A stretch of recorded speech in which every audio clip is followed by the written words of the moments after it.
Le WIP Business Show est on air. Votre podcast 100% business, 100% relax. Aux manettes, l'entreprise WIP, la nouvelle Afrique. Et avec nous en ce beau samedi pour le WIP Business Show, Marc Bléiné. Bonjour Marc. Bonjour Rudy.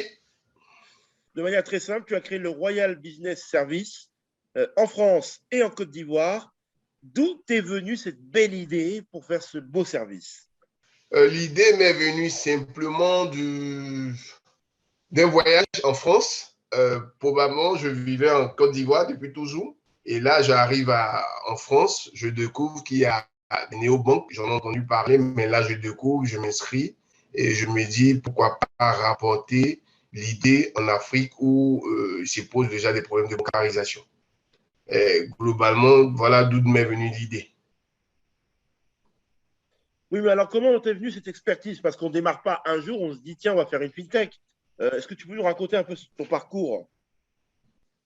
Je fais des études comme tout le monde, des études universitaires, des études scolaires et universitaires. Après un brevet de technicien supérieur en poche, je rentre, je fais mes premiers pas à la banque. Je commence par le bas niveau, la caisse. Ensuite, je pars au commercial. Je reviens après en tant qu'administratif d'agence, administratif de zone.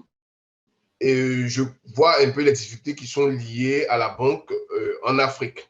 Donc, je fais un voyage, je vais en vacances en France. Je découvre qu'il y a quelque chose qu'on peut faire par rapport à l'Afrique et par rapport à la bancarisation qui est un vrai problème aujourd'hui. Donc, je décide de mettre en place cette solution-là qui va consister à bancariser déjà les Africains. J'ai vu qu'il y avait des blocages au niveau réglementaire. Donc, tout le monde n'avait pas droit en Afrique au compte bancaire. Parce que pour avoir un compte, il faut déjà avoir un boulot et un boulot soit dans le privé, soit dans le public. Donc, tous ceux qui étaient dans l'informel ou qui étaient à leur propre compte n'avaient généralement pas droit compte. Donc, moi, il est venu comme ça l'idée de faciliter l'existence du plus grand nombre qui n'a pas accès au compte bancaire. Comment tu as eu toute cette expérience bancaire? Tu as passé quasiment près de 10 ans dans l'univers bancaire. Tu n'avais aucune, à la base, aspérité pour la tech. Tu étais plus dans un autre service. Pourquoi la tech?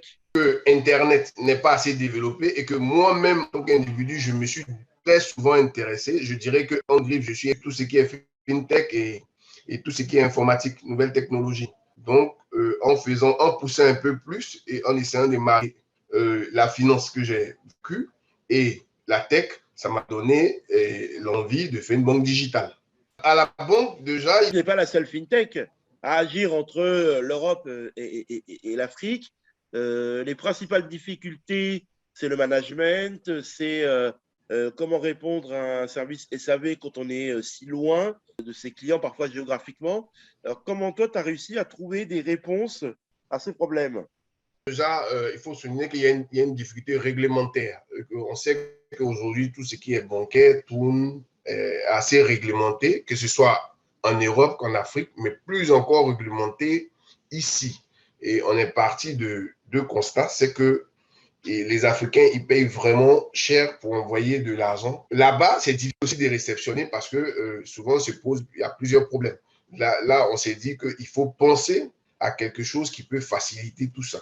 Marc Bléiné avec nous, fondateur du Royal Business Service. Marc Bléiné, alors on essaie de revenir un petit peu sur les perspectives pour 2022. Pour réussir, il faut souvent beaucoup faire de marketing, communiquer. Est-ce qu'en ce sens, toi, tu as déjà prévu un budget pour cela? En 2022, par rapport au marketing, déjà, on a pensé à une approche, donc via le web, et après, il y aura une action terrain. Donc, via le web, il s'agira à travers les différents réseaux sociaux qui existent, de faire connaître Pia Cash, qui est notre marque, qui sera un wallet plus une carte bancaire prépayée en Afrique.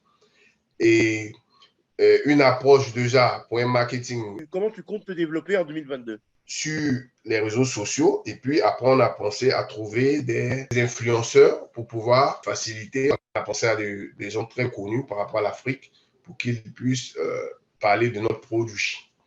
Et on va confronter très bientôt notre produit à son marché, qui est l'Afrique. Effectivement, tu passes par des influenceurs, mais tu ne passes pas par les canaux médiatiques classique. Pourquoi? Parce qu'on a remarqué que les Africains sont plus scotchés aux réseaux sociaux que toute autre chose. Si on fait un direct tout de suite sur Facebook, ils seront plus nombreux que si on fait une émission en temps normal. Donc, du coup, tu as privilégié le digital, donc tout ce qui est vidéo, audio, si on comprend bien. Tout à fait, tout à fait. On a prévu de faire des petites vidéos, des séquences pour pouvoir expliquer l'utilité des produits et pour pouvoir beaucoup communiquer. On est en contact avec plusieurs agences pour essayer de vraiment mieux communiquer, pour mieux se faire connaître, pour mieux capter notre cible qui est la jeunesse, donc pour pouvoir mieux bancariser l'Afrique.